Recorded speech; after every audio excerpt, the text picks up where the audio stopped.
ایک صحابی ہیں، شراب حرام نہیں ہوئی ہے، انہوں نے زیادہ پی لی ہے، اور زیادہ پینے کے بعد پھر وہ اپنی بیٹی کو پکڑ لیے، ہاتھ پکڑ کر کھینچنے لگے، اپنے روم میں لے جانے لگے جہاں وہ اور ان کی بیوی سوتی تھی۔ بیوی نے دیکھا کہ میری بیٹی کا یہ کھینچ رہے ہیں میری بیٹی کو، تو وہ آئی اور اپنی بیٹی کو بچاتی ہیں اور شوہر کو دھکا دیتی ہے، پتی کو کمرے میں بند کر دیتی ہیں۔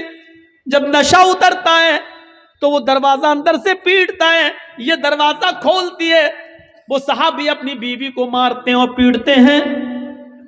جب بیوی پٹ چکی تو کہنے لگی تھک گئے ہو کیا اور نہیں مارو گے؟ پھر اس نے اپنی بیوی کو گلے سے لگا لیا اور کہا تم جانتی ہو کہ تم نے مجھے بند کر دیا اس لیے میں نے مارا۔ ہاں مار تو لیا لیکن پوچھا نہیں کہ کیوں میں نے بند کیا، آج تم نے شراب کچھ زیادہ ہی پی رکھی تھی۔ کہا وہ تو ہو جاتا ہے کبھی کم کبھی زیادہ، اگر پی لی تو کیا ہوا؟ نہیں میرے ہسبینڈ، نہیں میرے پتی، آپ نے آج اتنی پی لی کہ آپ بیوی میں اور بیٹی میں انتر نہیں کر سکے، فرق نہیں کر سکے۔ آپ نے اپنی بیٹی کا ہاتھ پکڑ کر کھینچنا شروع کر دیا، اس کے ساتھ گندا کام کرنے کا ارادہ کر لیا۔ اگر میں وقت پر نہ آتی تو بیٹی کی عزت لٹ جاتی، بیٹی کی عزت تار تار ہو جاتی۔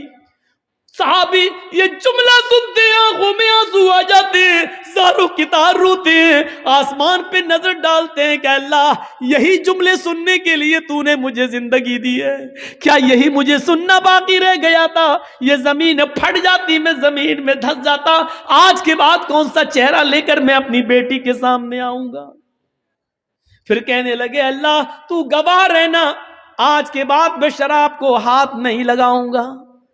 جب شراب حرام نہیں ہوئی تھی، شراب پینے کی گنجائش موجود تھی، جب حرام نہیں ہوئی تھی تو لوگ اس کا نقصان دیکھ کر ہمیشہ چھوڑنے کی نیت کر لیتے تھے، قسم کھا لیتے تھے کہ ہم اس کو ہاتھ نہیں لگائیں گے۔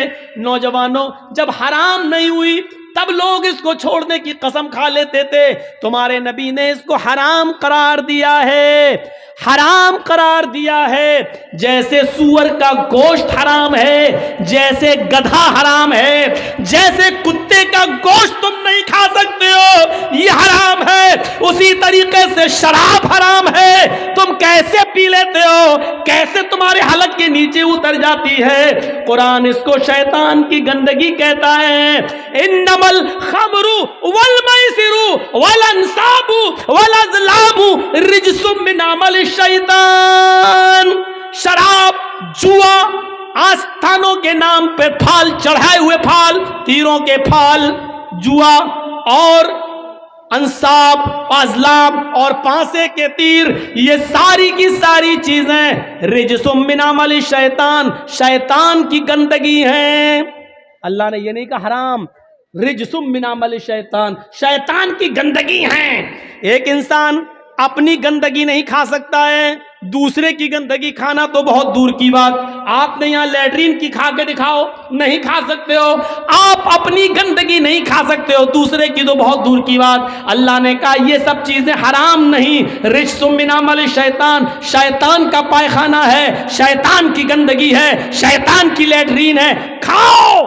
کتنا کھاؤ گے؟ اللہ تعالیٰ نے اس کو شیطان کی گندگی قرار دیا ہے، رجس من عمل الشیطان، یہ شیطان کی گندگی ہے، شیطان کی گندگی۔ میرے بھائیوں ذرا تصور کرو، مفسرین نے لکھا ہے حرام کی جگہ پر یہاں اللہ نے رجس کیوں استعمال کیا؟ تاکہ آدمی کے مائنڈ میں، دماغ میں رہے کہ جب اپنی گندگی نہیں کھا سکتے ہیں تو شیطان کی گندگی، یعنی جتنی آپ گندگی سے، پائخانے سے، لیٹرین سے نفرت کرتے ہو اس سے کہیں زیادہ شراب سے نفرت کرنی چاہیے، لیکن ہم نہیں کرتے۔ صحابی بیٹی کا ہاتھ پکڑ سکتے ہیں، کیا ہم اور آپ صحابہ سے بڑھ کر ہیں؟ کیا شراب کے نشے میں آ کر ہم اپنی بہن اور اپنی بیٹی کا ہاتھ نہیں پکڑ سکتے؟ اور اللہ کے رسول نے تو کہا ہے، قیامت کی نشانیوں میں سے ایک نشانی یہ بتائی، لا یاتین علی امتی ما اتی علی بنی اسرائیل، بنی اسرائیل نے جو کیا وہ میری امت بھی کرے گی، حذو النعل بالنعل، جیسے پیروں میں پہننے والے جوتے برابر ہوتے ہیں، میری امت میں اور بنی اسرائیل میں کوئی فرق نہیں ہوگا۔ یہاں تک کہ اگر ان میں سے حتی ان کان منہم من اتی علی امہ علانیۃ، اگر ان میں سے کسی ایک نے اپنی ماں کے ساتھ زنا کیا ہوگا تو میری امت میں لکان فی امتی من یصنع ذلک، تو میری امت میں بھی ماں بہن اور بیٹی کے ساتھ زنا کرنے والے لوگ پیدا ہوں گے۔ یہ ماں اور بہن بیٹی کے ساتھ زنا کہاں کیسے ہوگا؟ یہی شراب ہے جس کا نشہ ہمیں اپنی بہن کے ساتھ زنا کرنے پر مجبور کرے گا، ہمیں اپنی بیٹی کے ساتھ زنا کرنے پر مجبور کرے گا۔ کون نوجوان ہوگا جو شراب کے نشے میں اپنی بیٹی، اپنی بہن اور اپنی ماں کے ساتھ زنا کرے؟ کیسا بے غیرت ہوگا وہ، اور یہاں تک پہنچانے والی چیز ہوگی شراب۔ قدامہ ابن مظعون نے بڑھاپے میں بہت ہی مجبوری میں، جب ان کو درد بند نہیں ہو رہا تھا، جب ان کے درد بند نہیں ہو رہا تھا، شدید درد سے کرہ رہے تھے، تو مجبوری میں انہوں نے شراب اٹھائی اور 2-4 گھونٹ اس لیے پی لیے کہ ہمیں نیند آ جائے گی اور کل صبح کسی حکیم کو، کسی طبیب کو دکھا دیں گے۔ وہ 85-90 سال کا بوڑھا قدامہ ابن مظعون، جنہوں نے اللہ کے نبی کا زمانہ پایا، جنہوں نے حضرت ابو بکر کا زمانہ پایا، جنہوں نے حضرت عمر کا زمانہ پایا، حضرت عمر فاروق کے زمانے میں انہوں نے تھوڑی سی شراب اس لیے پی لی کہ رات میں ان کو درد ہو رہا تھا اور درد کی وجہ سے وہ کروٹیں بدل رہے تھے، ان کو نیند نہیں آ رہی تھی۔ ان کے گھر میں، ان کے گھر کے کسی ممبر نے ان کو تھوڑی سی شراب پلا دی کہ لے لو، سو جاؤ گے، نیند آ جائے گی اور کل صبح کسی حکیم کو دکھا دینا۔ لیکن یہ خبر عمر فاروق کے کانوں تک پہنچ گئی۔ حضرت عمر نے اس 90 سال کے بڈھے کو، قدامہ ابن مظعون کو طلب کیا، ان سے پوچھا، انہوں نے کہا بہت تیز درد ہو رہا تھا، اس درد کی وجہ سے میں نے مجبوری میں شراب پی لی تھی تاکہ درد بند ہو جائے۔ حضرت عمر نے کہا افسوس ہے کہ تم نے مجبوری میں پی، لیکن محمد رسول اللہ نے شراب مجبوری میں بھی پینے کی اجازت نہیں دی ہے۔ ہمیں کوئی ایسی چیز نہیں ملتی کہ بیماری میں یا مجبوری میں اللہ کے نبی نے کبھی شراب کسی کو پلائی ہو۔ آئے قدامہ تمہیں کوڑے مارے جائیں گے۔ سارے صحابہ کہتے ہیں آپ اتنے بوڑھے آدمی کو کوڑے کیسے مار سکتے ہیں؟ حضرت عمر کی دلیل یہ تھی ان کو کوڑے نہ مارنے کی کوئی دلیل دے دو یا اللہ کے رسول کی کوئی حدیث مجھے بتا دو کہ بوڑھے آدمی کو کوڑے نہ لگائے جائیں، ہم ان کو چھوڑ دیں گے۔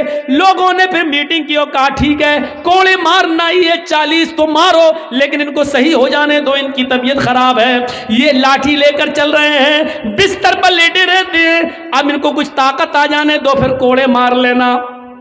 حضرت عمر نے کہا ان کو اگر ہفتے 10 دن کی مہلت میں دے بھی دوں اور ان سے کہہ دوں کہ گھر جاؤ 10 دن بعد کوڑے لگائے جائیں گے، لیکن لوگوں اگر ان 10 دنوں میں ہی مر جاؤں، میرا انتقال ہو جائے تو میں اپنے رب کو کیا منہ دکھاؤں گا؟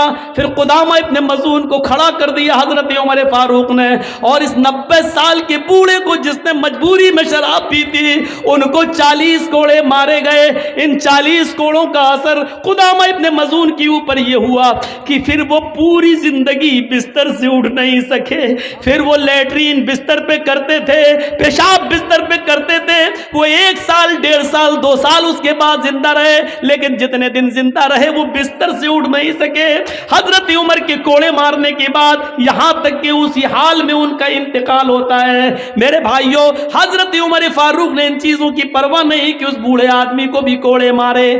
نوجوانوں غور کرو، جس شراب کے پینے پر بوڑھے آدمی کو نہیں چھوڑا گیا، قدامہ ابن مظعون کو نہیں چھوڑا گیا، پوری زندگی ان کی بستر پر ایڑیاں رگڑ رگڑ کر گزر گئی، پھر وہ بستر سے کبھی اٹھ نہیں سکے، پیشاب اور پائخانہ تک انہوں نے بستر پہ کیا، ان کی بیوی ان کے بچے اس کو صاف کرتے رہے، لیکن عمر فاروق نے اس کی کوئی پرواہ نہیں کی۔ یہ شراب پینے والوں کی سزا ہے اسلام کے اندر، ہم اور آپ اس لیے بچے ہوئے ہیں کیونکہ میرے بھائیوں یہاں اسلام کا قانون نہیں ہے۔ میرے بھائیوں اسلام کا قانون نہیں ہے۔ انڈیا میں تو کیا ہوا؟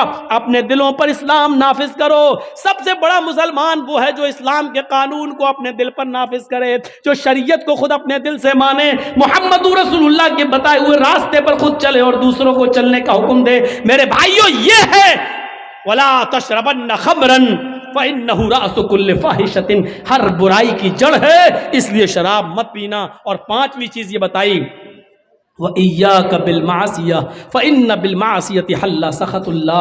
لوگوں سماج میں کبھی نافرمانی کے کام مت کرنا۔ جب نافرمانی کے کام کرو گے، پاپ اور گناہ کے کام کرو گے، تو یاد رکھنا اللہ کا عذاب تمہارے اوپر آ جائے گا. یہ اللہ کا عذاب ہمارے اوپر ہے. آج پیٹرول 100 پار کر چکا ہے. یہ کیا ہے؟ کیا یہ اللہ کا عذاب نہیں ہے؟ جب گناہ کرو گے تو اللہ کا عذاب حلال ہو جائے گا. بارش روک لی جائے گی. بہت سی جگہوں سے بارش روک دی جاتی ہے. کیا یہ اللہ کا عذاب نہیں ہے؟ ہاں، یہ بھی اللہ کا عذاب ہے کہ جب تم نافرمانی کے کام زیادہ کرو گے تو اللہ تمہارے اوپر غلط ظالم سرکاریں بٹھا دے گا. آج بھارت کو ظالم آدمی ملتا ہے، ہٹلر ملتا ہے، حجاج ابن یوسف کی طرح ایک ظلم کرنے والا انسان ملتا ہے جو 750 کسانوں کے مرنے کے بعد 2 منٹ کا مون نہیں رکھ سکتا ہے، ان کو ساتونا نہیں دے سکتا ہے، ان کے لیے 2 پیار کے شبد نہیں بول سکتا ہے.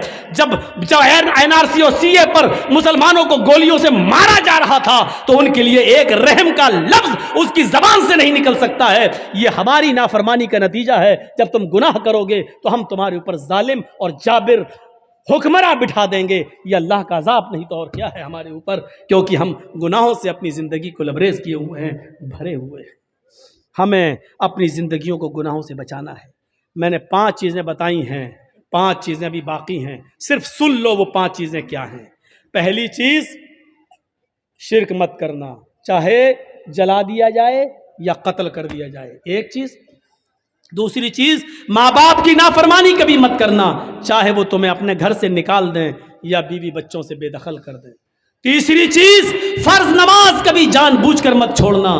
جس سماج میں فرض نماز چھوڑ دی جاتی ہے، اللہ کی ذمہ داری اس سماج کے اوپر سے اڑ جاتی ہے. چوتھی چیز، شراب کبھی مت پینا، اس لیے کہ یہ تمام برائیوں کی اور گندگیوں کی جڑ ہے. پانچویں چیز، اللہ کی نافرمانی کا کوئی کام مت کرنا. جہاں نافرمانی ہوتی ہے اس بستی پر اللہ کا عذاب حلال ہو جاتا ہے، یعنی اللہ کو پھر پرواہ نہیں ہوتی کسی بھی طریقے سے، پھر اللہ کا عذاب اس بستی پہ آ جاتا ہے. ان 5 چیزوں کی میں نے تشریح کر دی. چھٹی چیز، ایاک والفرار من الزحف وان حلق الناس. میدان جنگ ہو رہی ہو، لڑائی ہو رہی ہو، آپ جنگ لڑ رہے ہوں، ہندوستان میں تو یہ ممکن ہی نہیں ہے، اگر آپ جہاد کر رہے ہوں تو پیٹھ پھیر کے کبھی مت بھاگنا، چاہے لوگ ہلاک ہو رہے ہوں. یعنی بہادری کی موت مر جانا، بزدلی کی پیٹھ مت دکھانا.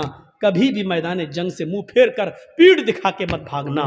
لڑنا، چاہے مر جاؤ، مر جانا گوارا کر لینا، لیکن کافر کے سامنے ہتھیار ڈال کے بھاگنا گوارا مت کرنا. یہ چھٹی چیز ہے. 7ویں چیز، اللہ کے نبی صلی اللہ علیہ وسلم نے فرمائی کہ وَإِنْ أَصَابَ النَّاسَ مَوْتٌ وَأَنْتَ فِيهِمْ فَاثْبُتْ. اگر کسی ملک میں یا کسی شہر میں یا کسی محلے میں بیماری ہو اور وہ بیماری پھیل رہی ہو تو تم اس گاؤں میں موجود ہو تو وہیں پر رک جانا، دوسری جگہ مت جانا. طاعون ایک بیماری تھی، اللہ کے رسول نے کہا کہ اگر وہ پھیلی ہوئی ہے تو تم اپنے گاؤں میں ہو تو گاؤں میں رہنا، دوسری جگہ مت جانا. کیوں؟ اس لیے کہ یہ بیماری تم دوسری جگہ جاؤ گے تو دوسری شہر میں بھی پھیل جائے گی. اپنے ہی علاقے میں رہنا، اگرچہ موتیں ہو رہی ہوں، یہ دیکھ کر کہ یہاں تو لوگ مر رہے ہیں، طاعون سے چھوڑ کے بھاگو. کورونا پر بھی یہ چیز لاگو ہوگی، کورونا پر بھی یہ چیز لاگو ہوگی. ایک آدمی کورونا کا مریض دوسری جگہ جائے گا، اس کو بھی مریض. آپ اپنے علاقے میں رہیے. وَإِذَا أَصَابَ النَّاسَ مَوْتٌ وَأَنْتَ فِيهِمْ. اگرچہ موت کیوں نہ ہو رہی ہو لیکن بستی چھوڑ کے کبھی مت جانا. یہ 7ویں چیز. اور 8ویں چیز بڑی عجیب ہے، اس پہ بولنا تھا لیکن نہیں بول پایا. 8ویں چیز کیا ہے؟ وَأَنْفِقْ عَلَىٰ عِيَالِكَ مِن طُولِكَ. اپنی فیملی پر، اپنے بیوی اور اپنے بچوں پر ضرورت کے مطابق خرچ کرو، کنجوسی مت کرو. بیوی کو خرچہ دو جتنا دے سکتے ہو، جتنا مناسب ہے. بچوں کی پڑھائی لکھائی کا خرچہ، بیوی کا خرچہ، کپڑا لتا، کھانا پینا. میری بہنیں اگر ہیں تو سنو، آج تمہیں خوش کر دیتا ہوں. اگر تمہارا پتی تمہیں پورا خرچہ نہیں دیتا ہے تو تم اپنے پتی کی جیب سے اتنا پیسہ اس کو بتائے بغیر لے سکتی ہو جتنی تمہیں ضرورت ہے. معاف کیجئے گا، 150 روپے ساڑی کی ضرورت ہے تو 3000 مت لینا.